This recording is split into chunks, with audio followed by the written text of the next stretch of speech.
মতিপুর গ্রামে বাস করত এক অত্যাচারী মোড়ল। কৃষকেরা মোড়লের কাছ থেকে ঋণ নিলে সেটা সুদে আসলে দ্বিগুণ করত। একদিন মোড়ল তুষার নামে এক কৃষকের বাড়িতে গেল তার ঋণের টাকার জন্য। তুষার, ওই বেটা, বাড়িতে আছিস নাকি? জি মোড়ল সাহেব, বাড়িতে তো আছি। বসেন বসেন, এইখানে বসেন। আমি বসতে আসিনি। আমার কাছ থেকে তো 1000 টাকা নিয়েছিলি, সেটা সুদে আসল 2000 টাকা হয়েছে। তার টাকা কবে দিবি শুনি? মোড়ল সাহেব, এত টাকা আমি কোথা থেকে দেব? আমার কাছে তো এখন এত টাকা নেই। সেটা নেওয়ার সময় মনে ছিল না? টাকা না দিলে মাঠ থেকে তোর একটা ফসলও নিতে দেব না, বুঝলি? এ কথা বলে মোড়ল সেখান থেকে পাশের বাড়ি রন্টু কৃষকের বাড়িতে গেল। গিয়ে রন্টুকে বলল, এই রন্টু, খুব তো আরামে খাচ্ছিস দেখছি। আমার ধারের টাকাগুলা কবে দিবি? দিব মোড়ল সাহেব, খুব তাড়াতাড়ি দিব। মাঠে ফসল উঠেছে, যেগুলা বিক্রি করে আপনার টাকা তাড়াতাড়ি পরিশোধ করে দেব। তাড়াতাড়ি পরিশোধ করে দেব? মুখে বড় বড় কথা, সুদে আসলে তোর টাকা দ্বিগুণ হয়েছে, বুঝলি? তোর ফসল বিক্রি করলে আমার ঋণের সিকি কোনাও হবে না। মোড়ল সাহেব, সব না পারি অল্প অল্প করে আপনাকে শোধ করে দেব। ও নো, অল্প টল্প হবে না। যদি ঋণের টাকা এবার শোধ করতে না পারিস, তবে তোর চাষের জমিটা এবার আমাকে দিয়ে দিবি। ক্ষমা করবেন মোড়ল সাহেব, আমার জমিটা যদি আপনি নিয়ে নেন তাহলে সে আমাদের না খেয়ে মরতে হবে। তাহলে না খেয়েই মরিস।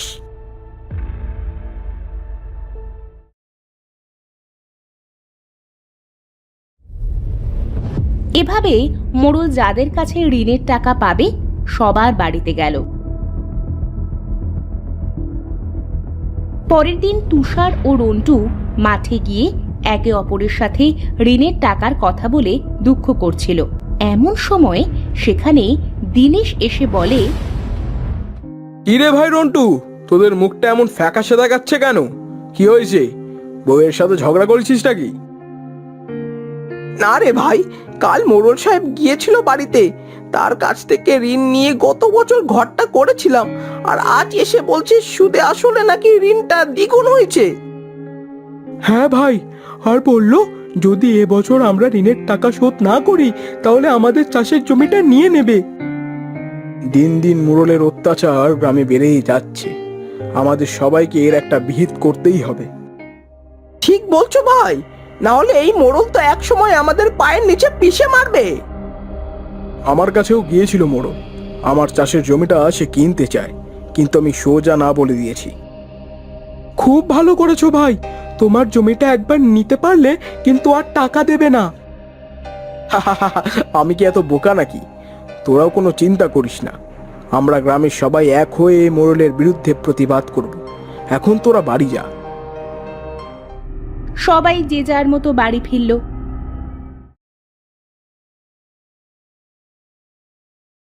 দীনেশ বাড়ি ফিরে তার বউকে বলল, লতু, মনে হচ্ছে এইবার মোড়লের বিরুদ্ধে লড়তেই হবে। কেন? সে আবার কি করলো? কি করেনি তা বলো। গ্রামের যারা মোড়লের কাছ থেকে ঋণ নিয়েছিল সবার ঋণ সুদে আসলে দ্বিগুণ করছে। কি সাংঘাতিক কথা! দিন দিন তো দেখছি মোড়লের অত্যাচারে শেষে গ্রাম না ছাড়তে হয়। না লতু, গ্রাম আমরা ছাড়বো না, ছাড়লে ওই মোড়ল ছাড়বে। এদিকে মোড়ল বাড়ি ফিরে তার বউকে বলল, বুঝেছ কিন্নি, যাদের কাছে এবার ঋণের টাকা পাবো সবাইকে ধমকি দিয়ে এলাম। তাই নাকি? তা কি বলে এলে শুনি? বলেছি ফসল ওঠার সাথেই যদি আমার ঋণ সুদে আসলে পরিশোধ না করো, তবে সবার চাষের জমি নিয়ে নেব।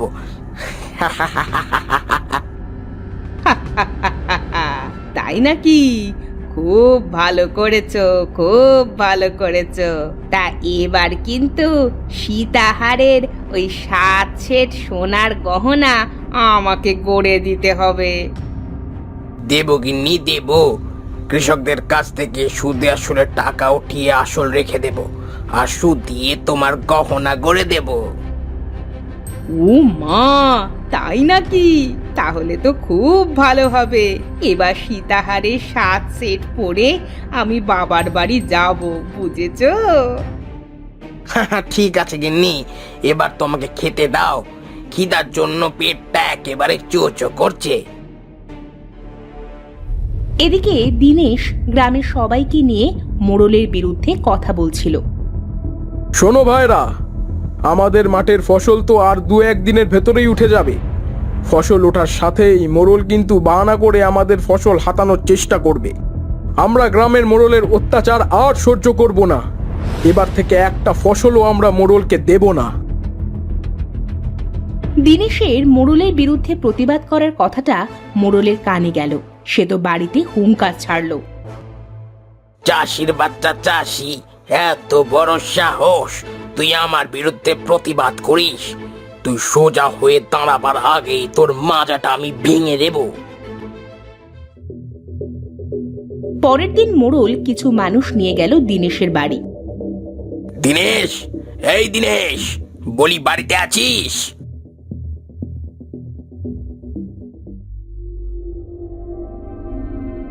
আরে মোড়ল মশাই, আজ আমার বাড়িতে এলেন যে? আমি তো বলেছি আমার জমিটা আমি বিক্রি করব না। তোর মিয়া, আমি জমি কিনতে আসি নাই। আমি এসেছি তুই আমার কাছ থেকে যে 1 লক্ষ টাকা ধার নিয়েছিলি সেটা নিতে। এ কথা শুনে যেন দিনেশের মাথায় আকাশ ভেঙে পড়ল। কি বলছেন কি মোড়ল সাহেব? আমি কবে আপনার থেকে 1 লক্ষ টাকা ধার নিলাম? আরে, তোর মনে নেই? তোর মনে না থাকলে কি হবে? আমার কাছে সব প্রমাণ আছে। যদি আমার টাকা কালকের ভেতরে পরিশোধ না করিস, তবে তোকে এই গ্রামের সবার সামনে মৃত্যুদণ্ড দেওয়া হবে। হায় হায় মোড়ল সাহেব, এটা আপনি কি কথা বলেন? আমার স্বামী আপনার এত টাকা দিবে কোত্থেকে? সেটা আমি জানি না। কাল সকালের ভেতরে যদি আমার টাকাটা না পাই, আমার কিছু লোক এসে দিনেশকে নিয়ে যাবে। নিয়ে যাবে মানে? কোথায় নিয়ে যাবে? ওই পুকুর পাড়ে আম গাছের তলায়। ওই কাটিয়ে দিনেশের গলায় ফাঁস দিয়ে মৃত্যুদণ্ড দেয়া হবে। এ কথা বলে দিনেশের বাড়ি থেকে মোড়ল চলে গেল। সারা গ্রাম দিনেশের মৃত্যুদণ্ডের কথা ছড়িয়ে পড়ল। এদিকে লতু তো বাড়িতে মরা কান্না জুড়ে দিল। ওগো, এবার আমার কি হবে গো? তোমার যদি কিছু হয়ে যায় তাহলে আমি বাঁচবো কি করে গো?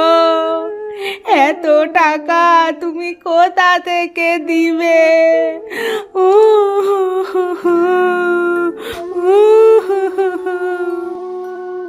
কেঁদো না লতু, আমার কিচ্ছু হবে না।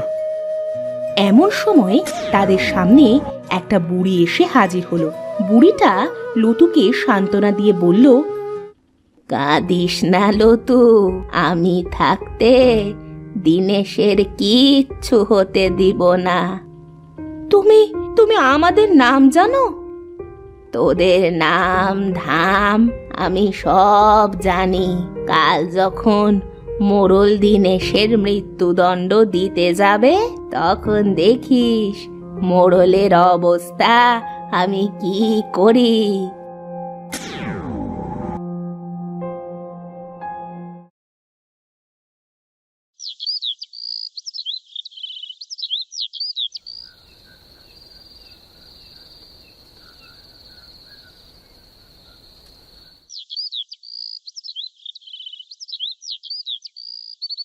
পরের দিন মোড়ল মানুষ পাঠালো দিনেশকে ধরে আনতে। দিনেশকে সেই আম গাছটির কাছে আনা হলো। গ্রামবাসীরা মোড়লের কাণ্ড দেখে তো ভয়ে শিউরে উঠল। সবাই দিনেশের মৃত্যুদণ্ড দেখতে এলো। এই, এর মাথায় একটা কাপড় বেঁধে ওই গাছের ডালে ঝুলিয়ে দে। এমন সময় সেই বুড়িটা এসে মোড়লের সামনে হাজির হলো। এই মোড়ল, তুই দিনেশকে ছেড়ে দে। গ্রামে সবার সামনে তুই স্বীকার কর যে দিনেশের কাছে তুই কোনো টাকা পাবি না। কে রে তুই বুড়ি? আমি স্বীকার করলে কি তুই আমার টাকা শোধ করে দিবি? দাঁড়া, দিচ্ছি দিচ্ছি তোর টাকা।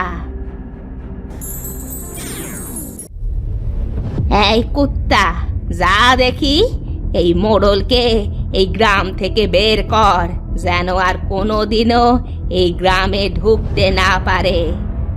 কুকুরটি মোড়লকে তাড়াতে লাগলো। ওরে বাবারে, আমার পিছু ছাড়। ওরে কুকুর, আর আসিস না আমার পিছু। ওরে বাবারে, আর তাড়াস না আমার। আমি দিনেশের কাছে কোনো টাকা পাবো না। ওরে বুড়িমা, সব মিথ্যে কথা। আমি কোনো টাকা পাবো না, আমাকে ছেড়ে দিতে বলো। ওরে বাবারে। বুড়িমা, তুমি কে গো? আমাকে এভাবে বাঁচালে? আমি আম বুড়ি, আমি এই আম গাছেই থাকি, সেই জন্যই তো দিনেশকে বাঁচালাম। কি করে আমার আস্তানায় একটা নিষ্পাপ মানুষকে মারতে দিতে পারি? তোমাকে অনেক ধন্যবাদ গো বুড়িমা। তুমি আমার সাথে আমার গ্রামটিকেও বাঁচিয়ে দিলে। যা দেখি, তোরা এবার সবাই যে যার বাড়িতে যা। মোড়ল আর কোনোদিনও এ গ্রামে আসবে না। তোরা এবার সুখে শান্তিতে এ গ্রামে বসবাস কর। ওগো, চলো তাহলে আমরা সবাই এবার বাড়িতে ফিরি। সবাই বাড়ি ফিরে গেল। এরপর থেকে সবাই মতিপুর গ্রামে সুখে শান্তিতে বসবাস করতে শুরু করলো।